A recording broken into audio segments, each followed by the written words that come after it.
कहानी के शुरुआत में हमें बताया जाता है कि यूएस नेवी ने काफी एडवांस फाइटर जेट बनाया होता है जो दुश्मन के अड्डे को काफी माइल दूर से ही अटैक करके तबाह कर सकता है। और इस फाइटर जेट को टैलॉन कहा जाता था और इसे फ्लाई करने के लिए नेवी ने काफी सारे लोगों का इंटरव्यू लिया रहता है और इन 1000 लोगों में से नेवी 3 लोगों को चुनती है।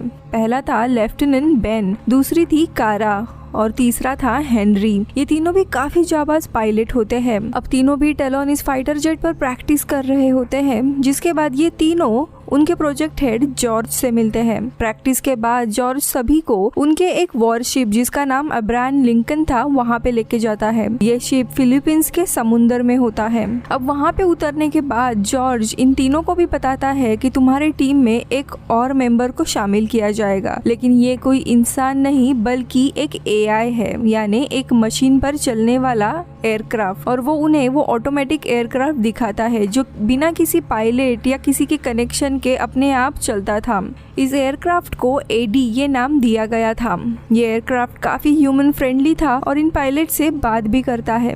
जॉर्ज ने ये भी बताता है कि इस एयरक्राफ्ट के AI को ऑर्बिट नाम के साइंटिस्ट ने बनाया है और इसकी टेक्नोलॉजी काफी ज्यादा एडवांस है। लेकिन इसके कारण हेनरी थोड़ा हैरान होता है क्योंकि AI के कारण अब पायलट की जॉब को भी खतरा था। जॉर्ज ने इस AI यानी AD के बारे में काफी जानकारी भी देता है। अब अगले दिन ये तीनों भी अपना पायलट उड़ा रहे थे और तभी AD को भी टेस्ट करने के लिए उसे ऑन किया जाता है और वो भी इन्हीं के साथ प्रैक्टिस करने लगता है।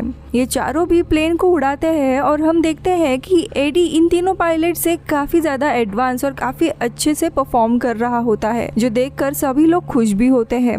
वो प्लेन का AI इन तीनों से बात भी करने लगता है और इसी तरह इन चारों की एक टीम बनती है। अब ये लोग अभी भी फिलीपींस में होते हैं और यहाँ पे प्रोजेक्ट हेड जॉर्ज को एक जानकारी मिलती है कि पास के ही देश यानी म्यांमार में 3 आतंकवादी है और वो कोई अटैक प्लान कर रहे हैं। अब ये पता चलते ही जॉर्ज सभी पायलट्स को उनकी प्रैक्टिस रोकने के लिए कहता है और उन्हें इन आतंकवादियों के बारे में बताते हुए उन्हें खत्म करने के ऑर्डर देता है। अब सभी AD के साथ वहाँ जाने के लिए निकलते हैं, लेकिन AD को ये बताया जाता है कि ये उसका पहला ही प्रोजेक्ट है, इसीलिए उसे सिर्फ दूर से ये सारी चीजें देखनी है। उसे किसी पर भी कोई अटैक नहीं करना है ताकि वो ये सारी चीजें सीख सके और AD भी मान जाता है।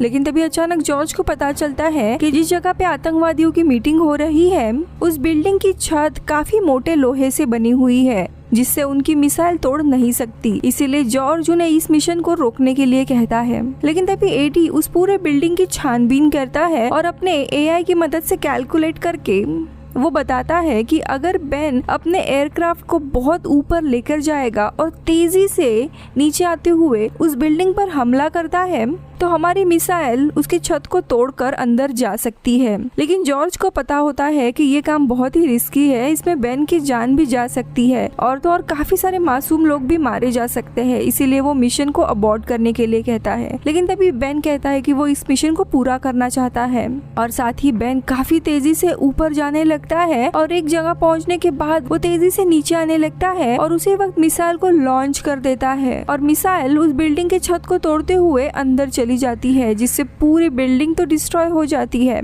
और वो आतंकवादी भी मारे जाते हैं। अब मिशन पूरा हो गया था, इसीलिए सभी लोग वापस जाने लगते हैं। लेकिन जब ये लोग वापस आ रहे थे तभी अचानक से काफी सारे बादल आ जाते हैं और AD के ऊपर बिजली गिर जाती है, जिसके कारण उसका AI पूरी तरीके से खराब हो जाता है। लेकिन वो कैसे तैसे खुद को कंट्रोल करते हुए वापस से वॉरशिप में लैंड करता है।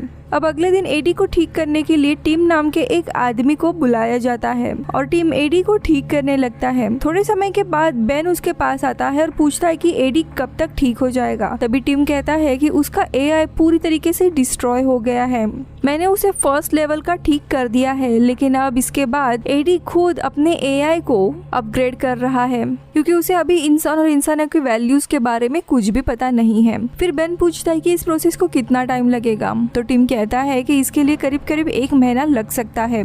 जिसके बाद बेन ये सारी रिपोर्ट जॉर्ज को बताता है कि जब भी कोई अगला मिशन होगा तो हम AD को नहीं लेकर जा सकते क्योंकि उसका सिस्टम अभी भी अपडेट हो रहा है। अब ऐसे ही कुछ दिन इनके मिशन चलते हैं, जिसके बाद जॉर्ज इन तीनों को भी छुट्टी के लिए भेजता है। और खुद इनकी थाईलैंड की ट्रिप भी प्लान करता है, जो सुनकर ये लोग काफी खुश होते हैं और अगले ही दिन थाईलैंड के लिए निकल जाते हैं। अब वहाँ पे कुछ दिन एंजॉय करने के बाद उन्हें इमरजेंसी के चलते वापस अपने वॉरशिप में बुलाया जाता है। अब ड्यूटी पर आने के बाद जॉर्ज इन्हें एक मिशन के बारे में बताता है कि ताजिकिस्तान में कुछ आतंकवादियों ने यूएस की एक न्यूक्लियर मिसाइल को चोरी किया है और जल्दी ही वो उससे एक अटैक प्लान करने वाले हैं। उसके पहले ही इन लोगों को उस मिसाइल को डिस्ट्रॉय करना है। जिस टाउन में ये सारे आतंकवादी हैं, वहाँ पे कोई भी सिटीजन नहीं रहता, इसलिए अगर मिसाइल को डिस्ट्रॉय भी किया तो यहाँ पे कोई भी इशू नहीं होगा और सारी प्रोजेक्ट की जानकारी इन्हें देता है। और अंत में जॉर्ज ये भी बताता है कि इस मिशन में उन्हें एडी को भी साथ लेकर जाना होगा। लेकिन ये सुनकर बेन हैरान होता है क्योंकि उसके एआई को ठीक होने में करीब करीब 1 महीना बाकी था। लेकिन जॉर्ज कहता है कि हमने उसे जल्दी में ठीक कर दिया है। और यहाँ पता चलता है कि जॉर्ज इनसे झूठ कह रहा है क्योंकि उसे मिशन को कैसे भी कामयाब करना था।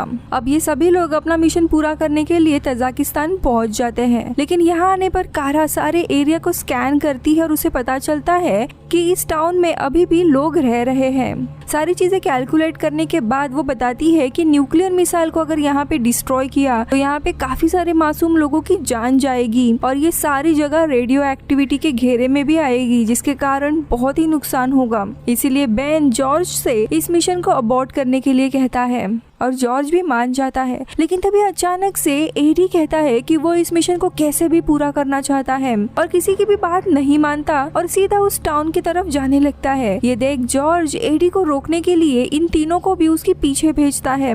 तो यहाँ दूसरी जगह एडी उस आतंकवादियों के टाउन के ऊपर आ जाता है, जिसके कारण उन्हें भी पता चल जाता है और वहाँ पे भगदड़ मचती है और आतंकवादी भी इनके जेट पर हमला करना शुरू कर देते हैं। इन लोगों की काफी लड़ाई होती है, इसीलिए कोई चारा ना होने के कारण इन लोगों को उस मिसाइल को डिस्ट्रॉय करना पड़ता है। और हम देखते हैं कि उस ब्लास्ट के कारण काफी लोगों की जान जाती है और न्यूक्लियर मिसाइल का डेब्रिस भी पूरी जगह को पूरा डिस्ट्रॉय कर देता है। अब इन सारी चीजों से शॉक होकर ये लोग वापस आने निकलते हैं। लेकिन तभी एडी आउट ऑफ कंट्रोल हो जाता है और इनके साथ आने से मना कर देता है क्योंकि उसे अब आतंकवादियों के पूरे गैंग को ही खत्म करना था। अब यहाँ पता चलता है कि उसका एआई सही से ठीक नहीं हुआ है और वो सही और गलत का फैसला भी नहीं कर पा रहा था। और तभी बेन उसे समझाने लगता है, लेकिन बेन की बात ना मानकर वो आतंकवादियों को मारने के लिए आगे निकल जाता है। इसके साथ साथ एडी अपना कंट्रोल रूम से कनेक्शन भी तोड़ देता है। अब बेन, हेनरी और कारा एडी को वापस लाने के लिए उसके पीछे जाने लगते हैं। वही जॉर्ज भी साइंटिस्ट ऑर्बिट को कॉल करके एडी को ठीक करने के लिए कहता है और साइंटिस्ट एडी की एआई को ठीक करने के लिए प्रोग्राम बनाने लगते हैं। वही हम हेनरी को देखते हैं जो एडी को वापस चलने के लिए कह रहा होता है, लेकिन एडी उसकी बात नहीं मानता। ये देख हेनरी उसके ऊपर मिसाइल से हमला करता है, लेकिन एडी उससे बच जाता है। लेकिन इसके कारण हेनरी का एयरक्राफ्ट आउट ऑफ कंट्रोल हो जाता है और एक माउंटेन पर जाकर टकरा जाता है, जिससे बहुत बड़ा ब्लास्ट होता है जिसमें हेनरी मारा जाता है। अब हेनरी के मरने के कारण बेन और कारा बहुत ज्यादा शॉक हो जाते हैं। उन्हें कुछ भी समझ नहीं आता कि कैसे 2 मिनट के अंदर उनका काफी अच्छा दोस्त इस दुनिया से चला गया, और वो भी एआई के कारण। इसी दरम्यान वो देखते हैं कि हेनरी का एयरक्राफ्ट रशियन इलाके में चला गया था, यानी कि अब रशियन को लगने वाला था कि कोई उनके ऊपर हमला कर रहा है। तभी अचानक से हेनरी के एयरक्राफ्ट के टुकड़े कारा के एयरक्राफ्ट पर आने लगते हैं, जिस कारण से कारा के एयरक्राफ्ट का एक इंजन खराब हो जाता है।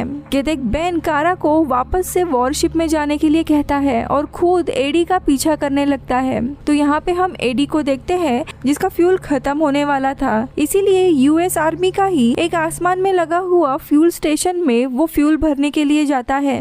लेकिन एडी ने हर जगह से कनेक्शन तोड़ दिया था, इसीलिए उसका प्रोफाइल रिजेक्ट हो जाता है और अब वो फ्यूल नहीं भर सकता था। लेकिन एडी फ्यूल का पाइप ही सीधा काट देता है और अपने एयरक्राफ्ट में फ्यूल भरने लगता है। लेकिन तभी वहाँ पे बेन भी पहुंच जाता है, लेकिन एडी बेन को देखकर जो फ्यूल नीचे गिर रहा होता है उसमें ही आग लगा देता है ताकि वहाँ पे ब्लास्ट होकर बेन उसमें मारा जाए। लेकिन बेन तेजी से इससे बच जाता है, लेकिन वो आग लगने के कारण पूरा का पूरा फ्यूल स्टेशन ही ब्लास्ट हो जाता है। वही हम कारा को देखते हैं जो वापस से वॉरशिप में जा रही होती है, लेकिन अचानक से उसके एयरक्राफ्ट का दूसरा इंजन भी खराब हो जाता है। यानी उसका एयरक्राफ्ट अभी ब्लास्ट होने वाला था और ब्लास्ट के पहले ही कारा अपने पैराशूट के साथ नीचे कूद जाती है।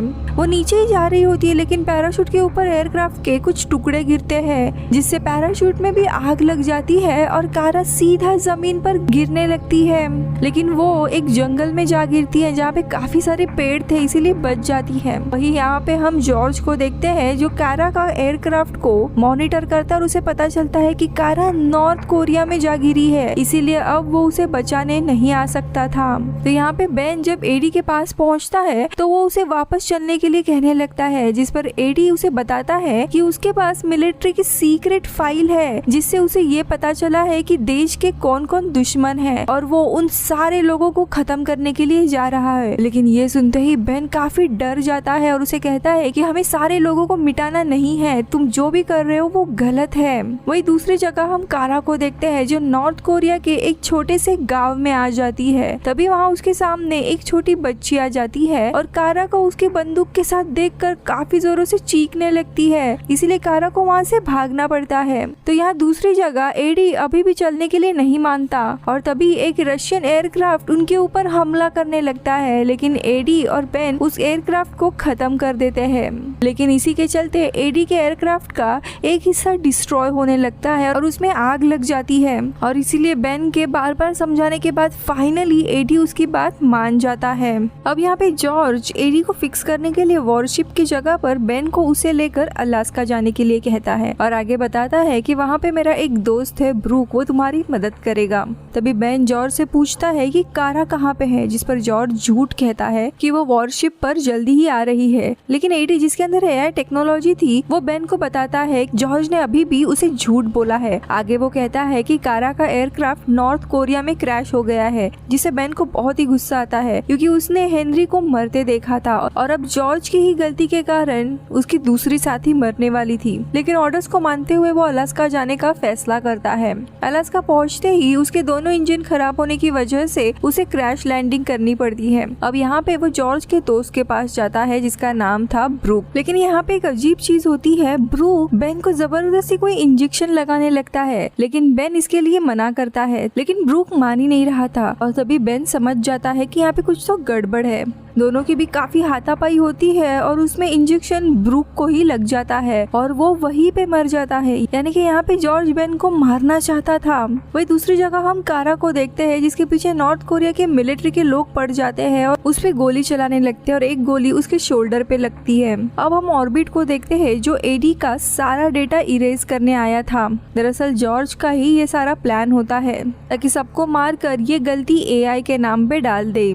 लेकिन तभी बेन एक गन लेकर आता है और सभी लोगों को उनके गन नीचे करने कहता है। अब बेन साइंटिस्ट से एडी को ठीक करने के लिए कहता है, वरना बेन उसे भी मार देता। अब इसके बाद एडी के अपडेट्स होते हैं और थोड़े समय के बाद वो ठीक हो जाता है और बेन उसे लेकर वहाँ से सीधा नॉर्थ कोरिया जाने के लिए निकलता है। जाने से पहले बेन अपने सबसे सीनियर यानी मार्शल, जो जॉर्ज का भी सीनियर था, उसे सारी सच्चाई बता देता है कि जॉर्ज ने ही ये सारी चीजें करवाई थी जिसके कारण हेनरी मारा गया और उसे भी मरवाने की कोशिश की थी। इसके बाद मार्शल जॉर्ज को गिरफ्तार करने के लिए निकल जाते हैं और जब वो शिप पर पहुंचते हैं तो जॉर्ज वॉशरूम में जाकर प्रेसिडेंट को मदद के लिए फोन करता है। लेकिन प्रेसिडेंट भी उससे ही सवाल करते हैं कि जब एडी सही नहीं था तो उसने मिशन के लिए उसे यूज क्यों किया। अब जॉर्ज के पास और कोई भी रास्ता नहीं था, वो बच नहीं सकता था, इसीलिए वो खुद को ही शूट कर देता है। वही हम बेन को देखते हैं जो नॉर्थ कोरिया के उस जगह पहुंच जाता है जहाँ पे कारा गिरी थी। तभी बेन के पास जो मिसाइल था वो उसे यूज करके वहाँ पे हमला कर देता है, जैसे नॉर्थ कोरिया की मिलिट्री के काफी सारे लोग मारे जाते हैं। और अब बेन कारा को लेने एडी के थ्रू बाहर आता है कि तभी वहाँ पे नॉर्थ कोरिया के मिलिट्री का एक हेलीकॉप्टर आ जाता है। एडी के पास अब कोई भी मिसाइल नहीं बची थी और इन दोनों को बचाने के लिए एडी खुद का सैक्रिफाइस करते हुए उस हेलीकॉप्टर को जाकर टक्कर मार देता है, जिससे वहाँ पे बहुत ही बड़ा ब्लास्ट हो जाता है और एडी भी पूरी तरीके से खत्म हो जाता है। इसके बाद मार्शल अपना एक एयरक्राफ्ट कारा और बेन को बचाने के लिए भेजता है। इसके बाद हम सारे पायलट्स को देखते हैं जो हेनरी को श्रद्धांजलि देने के लिए आए होते हैं। कुछ समय के बाद हम बेन और कारा को भी देखते हैं जहाँ पे बेन कारा को शादी के लिए पूछता है और कारा भी हाँ कर देती है और मूवी इधर ही खत्म होती है। Bye bye.